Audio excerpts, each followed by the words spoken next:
Look at travel cards lately and you'll be shocked. $550, $795, and soon maybe $900 just to keep your perks. The thing is, you can unlock the same type of benefits without any annual fees. Today, we're breaking down the top 7 travel cards with 0 annual fees, one of which even gets you in airport lounges for free, and we'll show you how to get the most value out of each card. First is the Capital One Saver, one of the most rewarding everyday cards you can get with no annual fees. And it happens to pack in some strong travel-related earning rates, plus a little extra. You'll earn 3% back on dining, groceries, entertainment, and popular streaming services. That's like spending $100 on groceries or grabbing $100 dinner out and earning $3 back in rewards, or potentially even more value in ways we'll touch on later, all for no extra work. And remember, all the cards we'll talk about today have no annual fees, which is amazing because you'll already earn positive value from the welcome bonus alone at $200 after spending $500 in the first 3 months, with a limited time addition of $100 credit towards flights, stays, or car rentals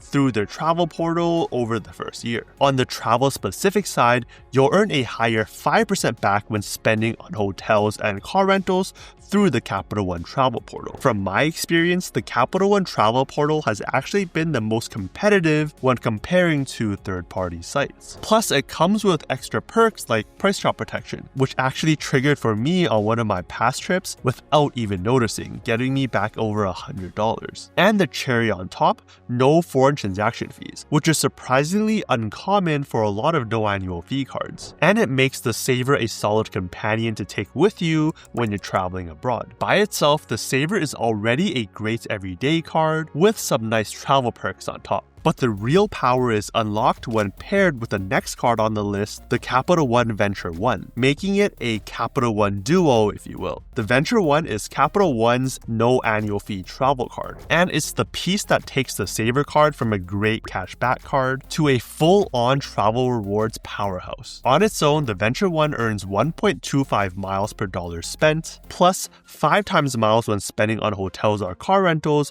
through the Capital One travel portal. It also comes with a welcome bonus of 20,000 miles after spending $500 in the first 3 months, in addition to that same limited time offer extra. A quick way to jumpstart that mileage balance. But the real magic here is what happens when you combine it with your Capital One Saver, allowing you to convert every bit of cash back earned on your Saver into venture miles at a 1-to-1 rate. That means instead of earning, say, 3% back on dining from the Saver card, you could be earning 3 times miles per dollar spent instead. Fair warning though, if you are just after cashback, do not convert, because venture miles will only cash out at 0.5 cents per mile for cashback, which is bad, but the real power from these miles comes from converting to Capital One's travel transfer partners. Why does that matter? Well, with Venture Miles, you can move those miles to airline or hotel partners at really favorable rates. Compared to Chase,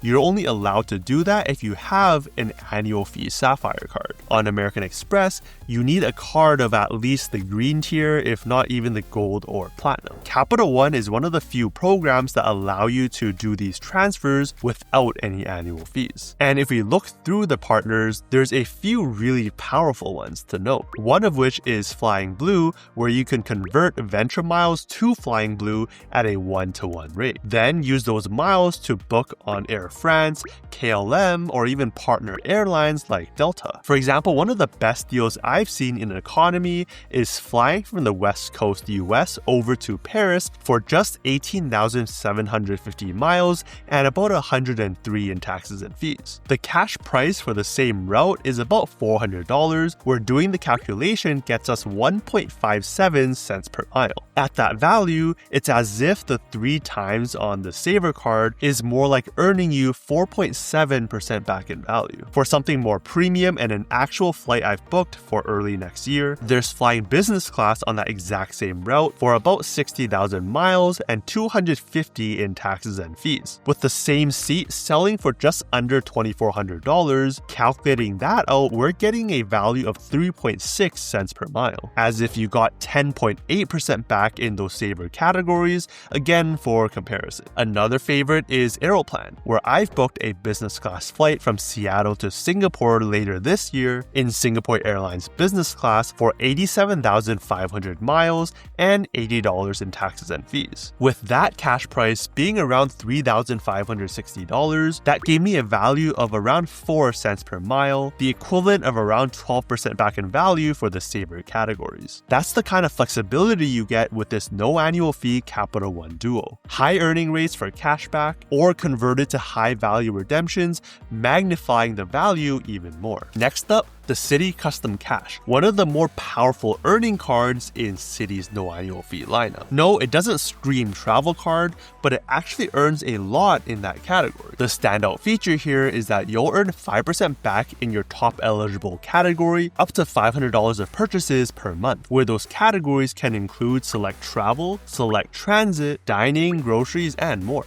Outside of those categories or after the limit, it's back to 1% back. The kicker here is that the select travel includes airlines and hotels, and the select transit here includes parking, tolls, car rentals, taxis, and more. So if you plan it right and max out for every month, that's like earning 2,500 Citi thank you points every month or 30,000 every year for a single type of spend that can change from month to month. Using it strategically on just one category per month is how you get the most of this card. And the card also earns you $200 back after spending $1,500 in the first 6 months. Alternatively, Citi also has the Double Cash card, which will earn you 2% back on all of your spend with no categories and no limits, with a similar welcome bonus. A strong foundation card for all of that non-category spend. Now, even though both these cards are advertised as cashback cards, they'll actually earn you those Citi thank you points instead. Points that can be converted to cashback at the same rates, or used in higher value ways, again like with transfer partners, but with a negative twist. Before that though, we gotta talk about Citi's newest no annual fee card, the Strata, an equally strong daily earner that sits between the other two Citi cards. The earning structure for this no annual fee card comes at 3 times points for supermarkets, 3 times on gas, EV, and transit, 3 times on one self-selected category that includes a range from like fitness clubs to cosmetic stores and more, 2 times on restaurants, and 1 times on everything else. Right now, it's also offering a limited time 30,000 point welcome bonus after spending $1,000 in the first 3 months. My guess is it'll probably drop back down to 20,000 points after the promotion, which is still pretty decent for a no annual fee card. Just like the Custom Cash and Double Cash,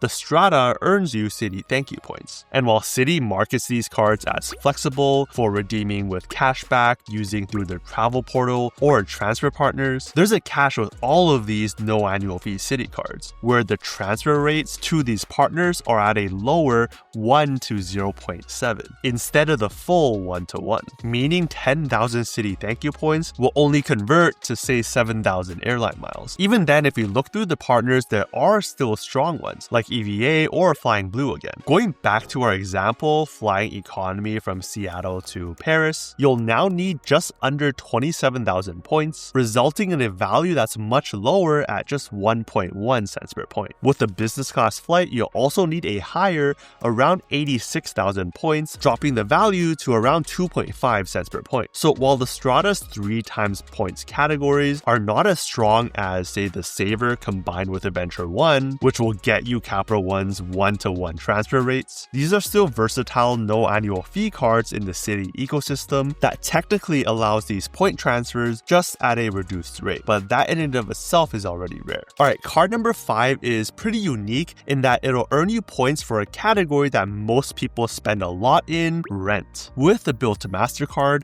it's like the only card you'll earn transferable points on rent with no annual fee and no transaction fees, although there's a couple catches. Diving into it, you'll earn 1 times points per dollar of rent up to 100,000 points per year, 5 times on built neighborhood dining and 3 times on regular dining, 5 times on Lyft rides, 2 times on travel, and 1 times on everything else. On rent day, which is the first of every month, you'll also earn double points on your your dining, travel, and everything else category except for rent and taxes, in addition to lots of unique bonuses that are different every month. Then the catch with all of this. First, there is no welcome bonus, although you can think of it as like a welcome bonus year after year, especially when you're in a high cost of living city where rent can be like $3,000. That's 36,000 points every year without any extra efforts on rent alone. And second, you'll need to make at least 5 purchases every statement period. On one hand, it could be annoying, but on the other hand, if this is a daily driver anyways, because the multipliers are pretty decent, then it may be second nature. Now, the way you can use these points is also unique, with options like putting it towards down payments, but I would imagine a big draw for most is, again, transfer partners. Yes, another rare ecosystem that lets you transfer points with a no annual fee card. And they have really unique partners as well. Alaska and Japan Airlines are quite rare, Aeroplan and Flying Blue we've talked about, and Hyatt, which is a big reason why people love Chase so much. And you can now transfer to Hyatt on a no annual fee card. And people love it because you can still consistently get pretty decent value, upwards of 2 cents per point on most major cities if you put in some effort. The only caveat here is that it's already been announced that early next year there's going to be a refresh called Built 2.0 across their lineup with 3 different cards, so we'll have to see if they continue to push the boundaries of credit card rewards when that time comes. Card number 6, and one that flies under the radar for most people,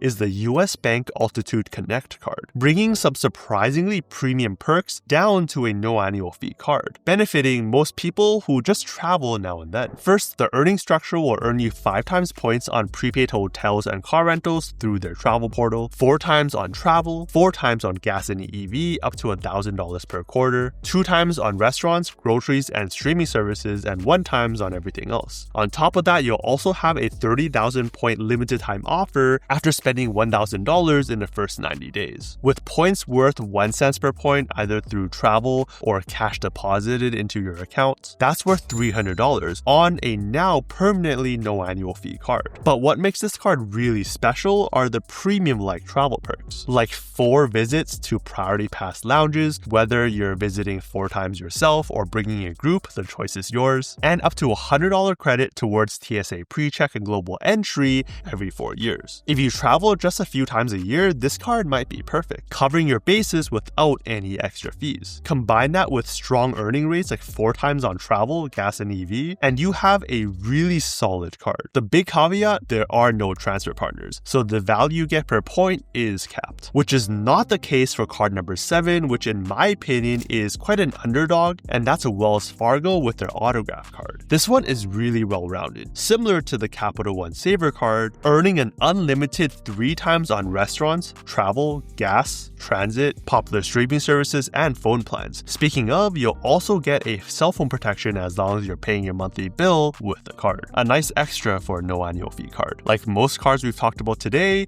it also earns you a welcome bonus here at 20,000 points after spending $1,000 in the first 3 months. Now, the difference here is that autograph points are not as good as Venture Miles, but better than the US Bank because there are transfer partners, just sort of limited. But they are saying they're continuing to expand the list, which is why I'm calling them an underdog here. Right now, the roster is small, but contains some standout ones like Flying Blue, British Airways, or Virgin Atlantic. Until that list expands, it's still a significant step below the major ecosystems like Capital One, Chase, Amex, and Citi, but it's one to keep an eye out for if Wells Fargo continues to build up their momentum, which is great because competition only benefits users like you and I, flooding the market with more strong options. But with today's choices, if I were to build a no annual fee card setup today, I'll probably go with the Saver card for some solid earning rates on most of my high spend categories, and combine it with the Venture One to allow me to transfer miles out and use them in higher value ways, like transfer partners. I would also add in the Built card for extra points on my rent payments. On the other hand, if transfer partners aren't your thing, then something like earning 4 times points on travel purchases, like on the US Bank Altitude Connect card, might be more your style. There's always a high value card for anyone. Even with no annual fee cards, just a few of these welcome bonuses alone can be enough to fly you in business class over the ocean already. That said, honestly, the biggest rewards usually come when you start mixing in premium cards, cards that do have annual fees, but in most cases can pay for themselves every year and then some. So to learn which of these cards are more suited for you, check out my video here and I'll see you over there.